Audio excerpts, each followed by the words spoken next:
Hey friends, if you wish to know what a hardware clean boot is, then please watch this video. Now we know the difference between hardware and software.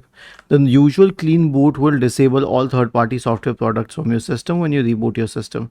But a hardware clean boot is very different from this concept.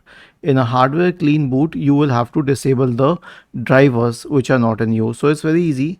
Search for device manager in the Windows search bar and open device manager. Now we have a lot of drivers let's say in my case the camera drivers and other drivers. So there are a lot of drivers which are not currently in use, for example this one. So all I need to do is I can right click and uninstall the device, and right click on and uninstall the device and remove all the devices which are not in use, and then click on action and scan for hardware changes. Now if these devices are already connected, they will pick up the what do we say, drivers again, but if they are not, then they won't. Was this helpful? If yes, then please subscribe to the channel, and if not, then let us know in the comment section of the video on how we could help you further. Thank you for watching this video and have a nice day.